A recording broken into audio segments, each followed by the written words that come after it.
Let's see why that is. We're going to go ahead, I'm going to redraw HBr with the bond between hydrogen and bromine shown so that I can have a proper aeroformalism where I show both of these two electron arrows. This would be a reversible step, as all acid-base steps are, or almost all. I'm protonating at this carbon. I'm using these pi electrons to protonate right there.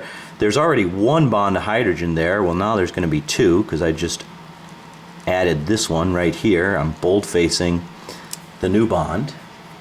And in fact, that bold-faced bond involves those two pi electrons, which means there's a positive charge right at that carbon, and the rest of the structure looks like that. Now I know that this is indeed a resonance delocalized carbocation, so I'm going to go ahead and draw the resonance form. When I do that, now my pi bond moves to this position and my positive charge moves to this carbon right here. This is my resonance delocalized carbocation. The other half of the aeroformalism is the formation of the bromide anion.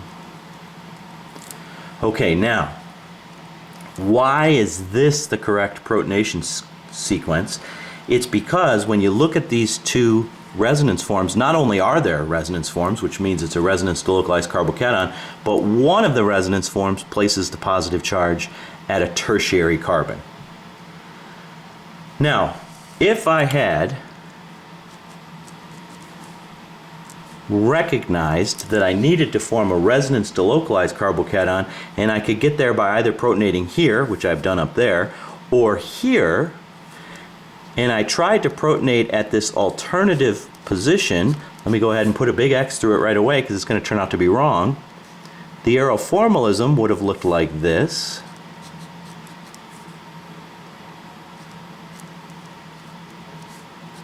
This is a resonance delocalized carbocation, so that part of it is good. But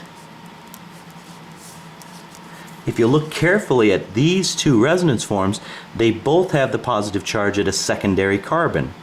So clearly this is the better path because the carbocation will be a little bit more stable.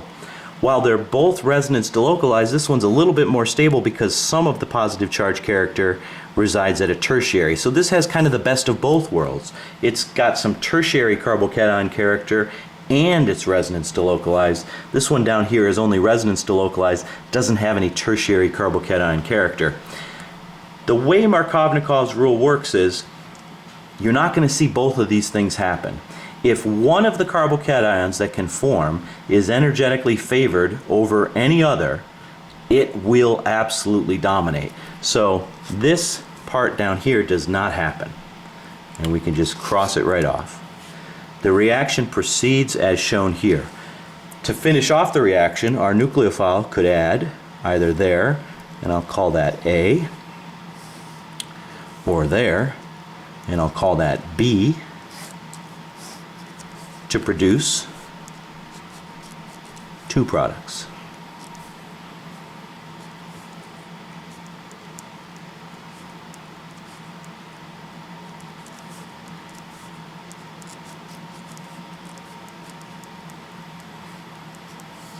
And this is the effect of conjugation here, namely that I get two products out of this reaction because of the resonance delocalized conjugated pi system that we see in these carbocations. This carbocation, it's a single carbocation with two resonance forms required to describe it.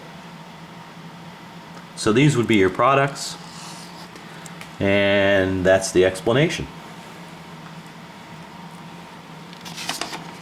Let's look at another one that's actually quite similar.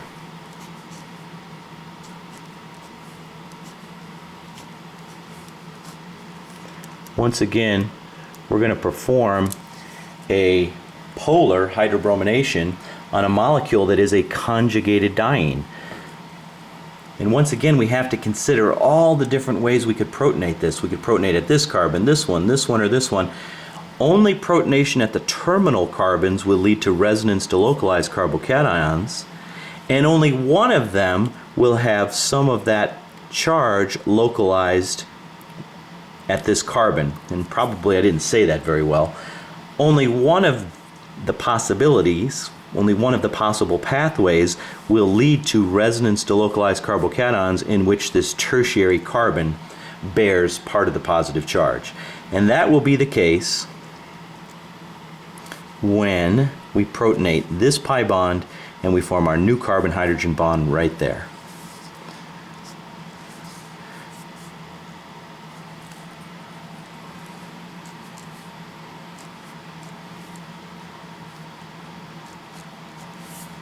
And now we can draw the other resonance form.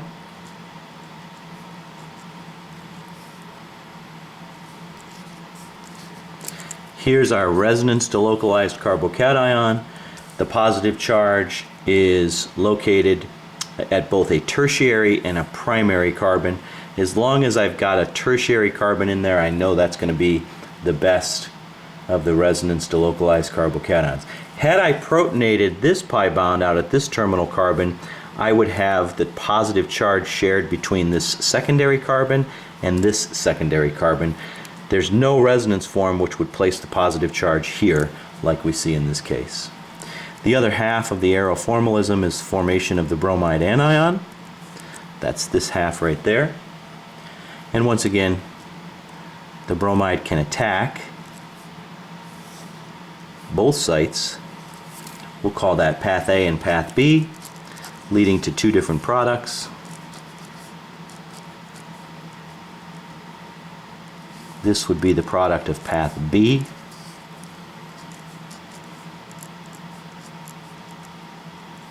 And this would be the product of path A. So that's how we work our way through problems of that type. Okay, let's look at a couple more problems.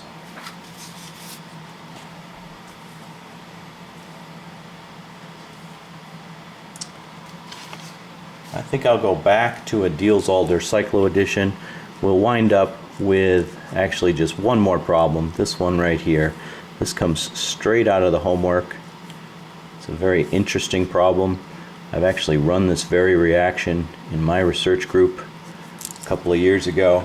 It's a really nice reaction. Here we have this diene, which has got a lot of other things going on. These pHs, that stands for phenyl. And a phenyl group, or the word phenyl, is just a different way to indicate that benzene is a substituent. So when you see phenyl, it means that the benzene ring is a substituent. That bond is going to be attached to something. In this case, phenyl, phenyl, phenyl, phenyl. These are all benzene rings hanging out here. And it's just quicker to write pH for phenyl rather than to draw all those benzene rings. Our diene in this Diels-Alder cycloaddition is right here. There's also this carbon-oxygen double bond. We'll get to that in just a minute, but it's not an essential part of the reaction, at least initially in the first step. Our diene is going to react with a dienophile, which in this case is an alkyne.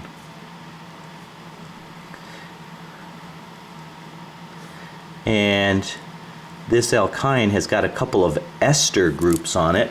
Esters are functionalities that we will study in great detail a little bit later this semester.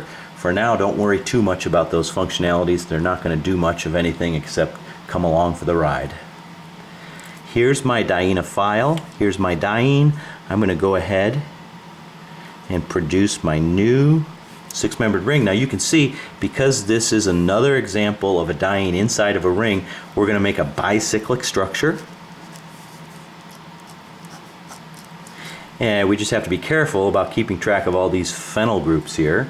So let's go ahead and draw our arrow formalism as well. There's the new carbon-carbon sigma bond, another new one there, and there's going to be a new pi bond developing right there. I've got phenyl groups off of these sp2 hybridized carbons here, but I've also got these two phenyl groups. This one will be pointing to the back. That's a pH. This one will be coming to the front. Finally, I've got to draw these new bonds in. I haven't done that yet.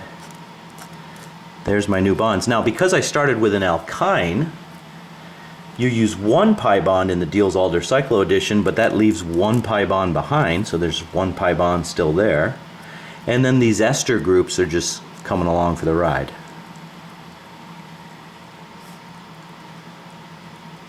Notice that in this case, unlike the other examples I gave you earlier, there is no exo or endo product to worry about. I started with an alkyne, so in my new six-membered ring, I still have one of those pi bonds left. I've got an alkene here. Not only do I get the developed pi bond there, which we always get in a Diels-Alder cycloaddition, but I still have a pi bond left over here. These are sp2 hybridized carbons, trigonal planar. These ester groups would be coming off in a flat manner.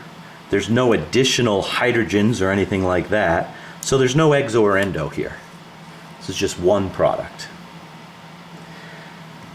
Only thing that's missing is my carbon-oxygen double bond. That's right here, which is now right up here. Now, if you got that far in this problem, you did well. But it turns out that that's not the end of the story. This is kind of a special reaction, because this piece right here is a carbon attached to an oxygen, a lot like carbon monoxide. You probably heard of carbon monoxide. That is a gas which is formed when you combust things incompletely. Complete combustion would lead to CO2, which is much less toxic. Carbon monoxide is actually quite toxic, dangerous gas, but it's also quite stable. Carbon monoxide is a stable molecule, and in this particular case, it can be formed in what we call a retro-Diels-Alder reaction. It's literally going to be extruded from the molecule in a retro-Diels-Alder reaction. Let's think about that now. These electrons right here, which are the lone pair electrons on carbon monoxide, they would essentially be like the dienophile electrons, except it's in a retro-Diels-Alder reaction. So in other words, we're going to take these bonds right here, and we're going to break them in order to extrude carbon monoxide. This carbon-carbon bond is going to be broken, and I'm going to use those two electrons as the lone pair electrons on my carbon monoxide. These two electrons are going to kick down here to form a new pi bond, and I have to bump these pi electrons over so that I don't have a violation of the octet rule there. The result is you now have a flat, so there's one pi bond, second pi bond, still have all these phenyl groups here. 4 phenyl groups are all still attached. 1 pi bond, 2 pi bonds, 1 pi bond, 2 pi bonds right there and there. And then over here on this end of the molecule I have another pi bond and these esters which have just been hanging on for the ride. Plus carbon monoxide. Because carbon monoxide is a gas, after this retro-Diels-Alder reaction it will escape, and although I drew this initially as reversible, it's definitely not reversible. I need to change that to irreversible. All reactions are reversible in principle, but this is one of those where in practice, no chance. This carbon monoxide is going to escape. But moreover, if we look at the product here, this is a benzene ring. And I know we haven't studied aromatics yet, it's coming up very soon, but I've been telling you a number of times that when you see a benzene ring, that's a particularly stable product, a particularly stable molecule. So you're making an aromatic structure which has tremendous stability, plus carbon monoxide which escapes from the solution. There's no chance that this thing reverts back. So this was a really interesting reaction because it started out with a conventional Diels-Alder cycloaddition to give rise to this exotic structure. I wouldn't have expected in a million years that you would know that this would extrude carbon monoxide in a second step, which is actually a retro-Diels-Alder reaction, but it does happen, and hopefully you can follow the aeroformalism and see what that product looks like. As I said before, if you got this far, that's really good. Okay, so that's a whole bunch of homework problems we've looked at. Couple of mechanisms. We will do some more work Wednesday in class before quiz 1. There's also a PLTL-led review session, which you should all have seen by now. Check your announcements. And between all these things, hopefully you'll be ready to go on quiz 1. Good luck.